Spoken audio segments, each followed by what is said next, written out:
Good morning seventh class page number 25 से आज हमें अध्ययन करना है। सेकंड चैप्टर हिस्ट्री में हमारे द्वारा पढ़ा जा रहा है। कल हमारे द्वारा भव्य मंदिर और कांस्य मूर्ति कला के बारे में पढ़ा गया था।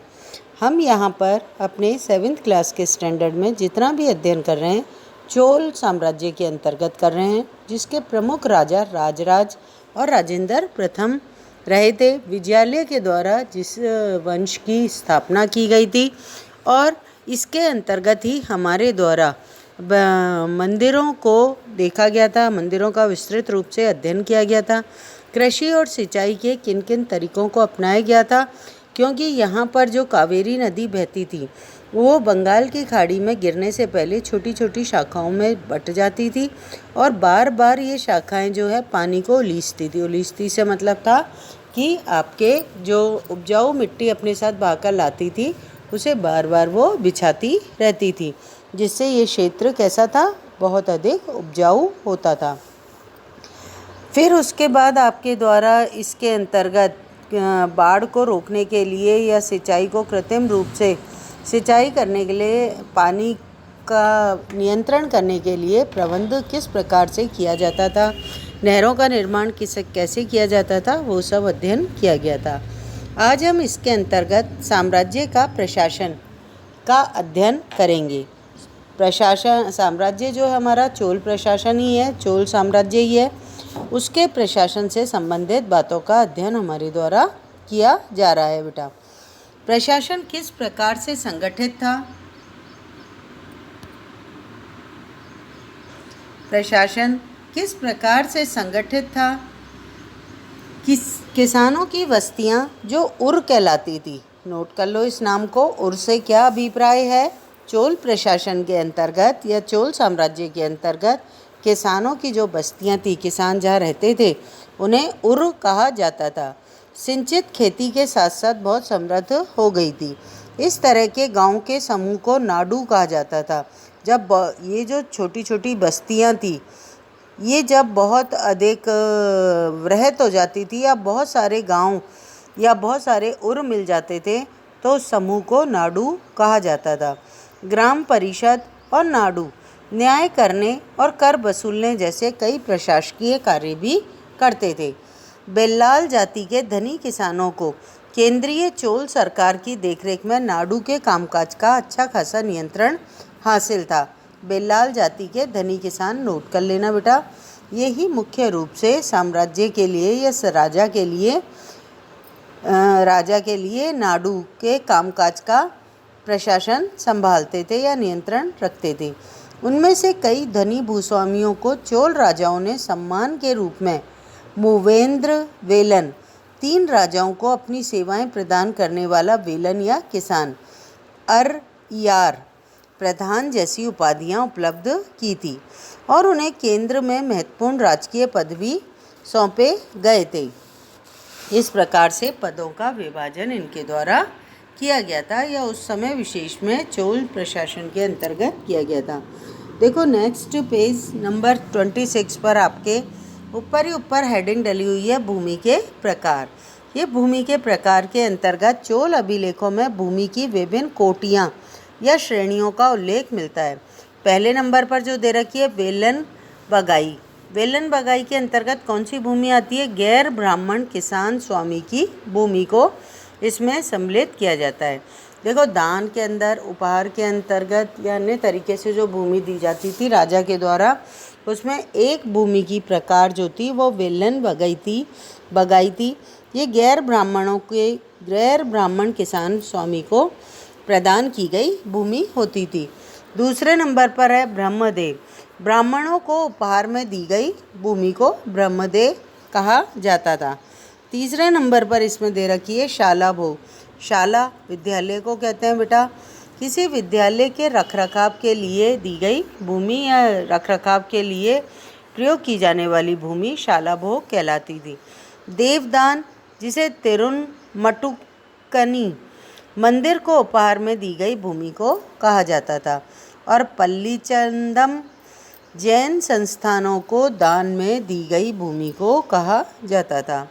इस प्रकार से टोटल जो चोल साम्राज्य थे उसमें भूमि निम्न प्रकार से भागों में बटी हुई थी। एक वेलन बगाई जो गैर ब्राह्मण किसान स्वामी की भूमि होती थी। एक ब्रह्मदेव जिसे ब्राह्मणों को उपहार में दिया जाता था। तीसरी शाला भोग विद्यालय के रखरखाव हेतु प्रयोग होने वाली भूमि थी। देवदान या तिरुमटुकनी मंदिर को उपहार दी गई भूमि और पल्लीच चंदम जो थी जैन संस्थानों को दान की गई भूमि होती थी। आगे हम पढ़ते हैं बेटा। हमने देखा कि ब्राह्मणों को समय समय पर भूमि अनुदान या ब्रह्मदेव प्राप्त हुआ। परिणाम स्वरूप कावेरी घाटी और दक्षिण भारत के दूसरे हिस्सों में ढेरों ब्राह्मण बस्तियां अस्तित्व में आ गई थी। प्रत्येक ब्रह्मदेव की देखरेख प्रमुख ब्राह्मण भूस्वामी की एक सभा के द्वारा किया जाता था। ये सभाएं बहुत ही कुशलतापूर्वक अपना काम करती थी। इनके निर्णय शिलालेखों में प्राय मंदिरों के पत्थरों की दीवारों पर ब्यौरेवार दर्ज किए गए थे। नगरम के नाम से ज्ञात व्यापारियों के संघ भी अक्सर शहरों में प्रशासनिक कार्यों को संपादित करते थे। तमिलनाडु के चिंदलपुर जिले के उत्तर मेरूर से प्राप्त अभिलेखों में इस बात का सविस्तार वर्णन है कि ब्राह्मणों की सभा का संगठन कैसा था। अब ब्राह्मणों की सभा का संगठन कैसा था इसके बारे में हमें कहाँ से अभिलेख की प्राप्ति हुई है? तमिलनाडु के चिंगलपुट जिले के उत्तर मेरुक से प्राप्त अभिलेख जो हैं वो इस बात को वर्णन करते हैं विस्तार पूर्वक। सिंचाई के कामकाज, बाग बगीचों, मंदिर इत्यादि की देखरेख के लिए सभा में विभिन्न अलग अलग समितियां होती थी। इनमें सदस्यता के लिए जो लोग योग्य होते थे उनके नाम ताल पत्र के छोटे टिकटों पर लिखे जाते थे और मिट्टी के बर्तन में रख दिए जाते थे और किसी छोटे लड़के को हर समिति के लिए एक के बाद एक टिकट निकालने के लिए कहा जाता था। जैसे लॉटरी विधि के माध्यम से जितने भी लोगों ने लॉटरी भरी होती है उन सबके टिकट या उनके नाम एक कार्टून में या एक जार में या एक मटके में डाल दी जाए और जितनी लॉटरियां निकालनी है 5, 7, 10, 15 उनके 1 बाय 1 किसी की भी सहायता से चिट निकाल ली जाए। उसी पैटर्न से ये कार्य किया जाता था। अभिलेख और लिखित सामग्री। अभिलेख और लिखित सामग्री आपके नेक्स्ट पेज पर दिया हुआ है बेटा। यहाँ पर आपके ये आप ध्यान से देखेंगे अपनी किताब में पेज नंबर 27 पर। अभिलेख और लिखित सामग्री के अंतर्गत उत्तर मेरूर अभिलेख के अनुसार सभा की सदस्यता क्या होनी चाहिए। ये जो ब्राह्मणों की सभा का संगठन था ना, इस ब्राह्मणों की सभा के संगठन के अंतर्गत जिन व्यक्तियों को योग्य समझा जाता था सदस्यता के लिए संगठन के अंदर काम करने के लिए, उनमें क्या क्या योग्यताएं होनी चाहिए उसका भी विस्तृत उल्लेख उत्तर मेरूर अभिलेख में किया गया है। क्या है वो सभा की सदस्यता की प्रमुख योग्यताएं? आप पहले नंबर पर दे रखिए। सभा की सदस्यता के लिए इच्छुक लोगों को ऐसी भूमि का स्वामी होना चाहिए जहां से भू राजस्व वसूला जाता है। मतलब जो ब्राह्मण भू राज्य को या राजा को भू राजस्व प्रदान करता है वही राजा योग्यताधारी है इस सभा की सदस्यता को प्राप्त करने की। दूसरे नंबर पे है उसके पास अपना घर होना चाहिए। मतलब केवल भूमि जिस पर उससे राजस्व वसूला जाता है, नहीं, साथ में उसका अपना घर भी होना चाहिए। तीसरे नंबर पर उसकी आयु या उम्र 35 से 70 वर्ष तक के बीच की होनी चाहिए। चौथे नंबर पर उन्हें वेदों का ज्ञान होना चाहिए। ब्राह्मणों की सभा है, उसकी सदस्यता चाहिए तो कम से कम वेदों का ज्ञान भी उन्हें होना चाहिए। और पाँचवें नंबर पे उन्हें प्रशासनिक मामलों में अच्छी जानकारी प्राप्त होनी चाहिए और ईमानदार होना चाहिए। ये 5 उसमें प्रमुख रूप से योग्यताएं हों तभी वो ब्राह्मणों की सभा की सदस्यता के योग्य माना जाता है। फिर आगे बढ़ते हैं अपन। यदि कोई पिछले 3 सालों में किसी समिति का सदस्य रहा है तो वह और समिति का सदस्य नहीं बन सकता है। वह व्यक्ति जो किसी और समिति का सदस्य है या बना हुआ है उसे इस सभा की समिति का सदस्य बनने का अधिकार प्राप्त नहीं है। ये 6 नंबर की इसकी विशेषता है। जिसने अपने या अपने संबंधियों के खाते जमा नहीं कराए हैं वह चुनाव नहीं लड़ सकता है। ये 7वीं योग्यता है जो इस अभिलेख के अंतर्गत हमें प्राप्त हुई है। कौन सा अभिलेख? जो आपके तमिलनाडु के चिंगलपुट जिले के उत्तर मेरूर से प्राप्त हुआ है। फिर आगे बढ़ते हैं बेटा। अभिलेखों में राजाओं और शक्ति संपन्न पुरुषों के बारे में तो जानकारी मिलती है, लेकिन यह जानना अच्छा खासा मुश्किल है कि साधारण मर्दों और औरतों का जीवन इस राज्य में कैसा था। 12वीं शताब्दी की तमिल कृति पेरिया पूर्णम से एक उदाहरण ले रहे हैं।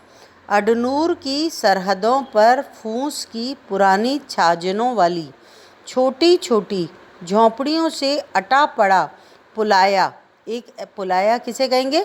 एक ऐसा समूह जिसे ब्राह्मणों और बेल्लाल प्रतिष्ठित समाज के बाहर मानते थे। ब्राह्मण और बेल्लाल जो थे वो कुछ लोगों को समाज से बाहर का मानते थे, मतलब उन्हें समाज में रहने का और बराबर से सारा व्यवहार करने का, व्यवहार से मतलब सामाजिक महोत्सव में भाग लेने का, सामाजिक कार्यों में भाग लेने का या धार्मिक अनुष्ठानों में भाग लेने का अधिकार प्रदान नहीं करते थे। ऐसे लोगों का समूह पुलाया कहलाता था बेटा। पुलाया लोगों का एक छोटा सा पुरवा था जिसमें ओछे किस्म के पेशों में लगे खेतिहर मजदूर रहते थे। ओछे किस्म के ओछे किस्म के पेशे या काम कौन कौन से थे वो पढ़ रहे हो आप। चमड़े की पारियों से घिरे हुई झोंपड़ियों के अहातों में छोटे मुर्गे मुर्गियां झुंडों में घूमते रहते थे। गहरे मतलब काले रंग के बच्चे जो काले लोहे के कंगन पहने हुए होते थे, छोटे पिल्लों को उठाए उछलते चल रहे थे। मारुद पेड़ों की छाया में एक मजदूरनी ने अपने बच्चे को चमड़े की एक चादर पर सुला दिया था। आम के पेड़ भी थे जिनकी शाखाओं पर नगाड़े लटके हुए थे और नारियल के पेड़ों के नीचे जमीन में बने छोटे गड्ढों में छोटे सिरों वाली कुतियाँ पिल्लों को दूध पिलाने के बाद लेटी हुई थी। लाल कलगी वाले मुर्गों ने पाँव मतलब सुबह सुबह जो मुर्गों के द्वारा कलगी दी आवाज़ बोली जाती है, जिसे हम अलार्म क्लॉक की तरह से मानते हैं कि इस समय दिन होने वाला है। पाँव फटने से पहले तगड़े पुलाया का बहुवचन को दिन के काम पर जाने की हाँक लगाते हुए बांग दे दी जाती थी। धान कूटती लहरदार बालों वाली पुलाया स्त्रियों के गाने की आवाज़ रोजाना कांजी वृक्ष की छाया में फैलती रहती थी।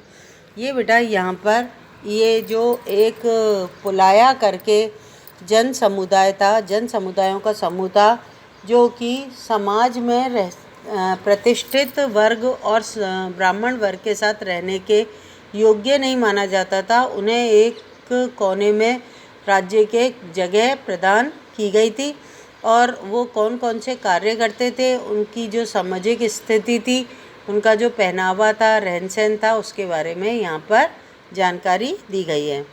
साइड में आपके कुछ और जानकारी क्वेश्चन मार्क करके दी हुई है, इसको भी अपन पढ़ लेते हैं।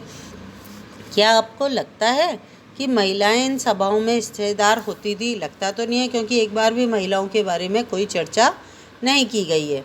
क्या आप समझते हैं कि समितियों के सदस्यों के चुनाव के लिए लॉटरी का तरीका उपयोगी होता होगा?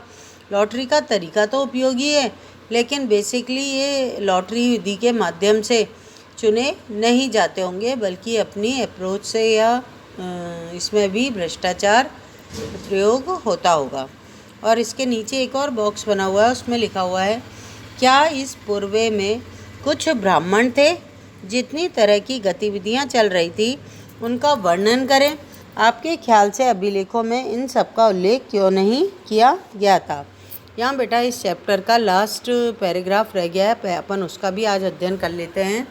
यहाँ पर आपके दे रखा है, तांग वंश के युग का चीन। तांग वंश जो था ये चीन के अंदर चीन का वंश है, या चीन जो हमारा देश है उसके एक वंश के बारे में थोड़ी सी सामान्य जानकारी दे रखी है यहाँ पर।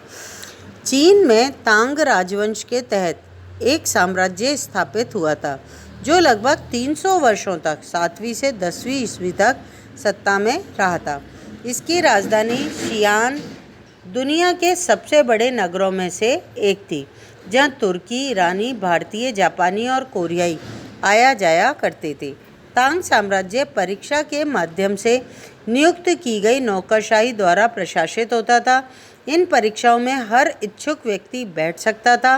अधिकारियों के चयन की व्यवस्था कुछ बदलावों के साथ 1911 तक कायम रही थी 1911 तक कायम रही थी।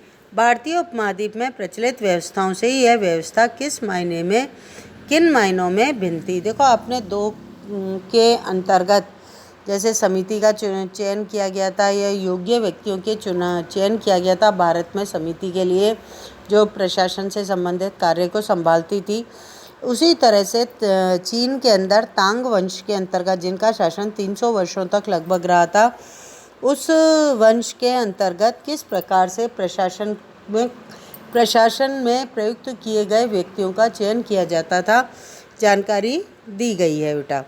यहाँ आपका ये चैप्टर फिनिश हो गया। इसमें आपने चोल वंश के बारे में डिटेल से अध्ययन किया है और प्रमुख राजवंशों का अध्ययन किया गया है।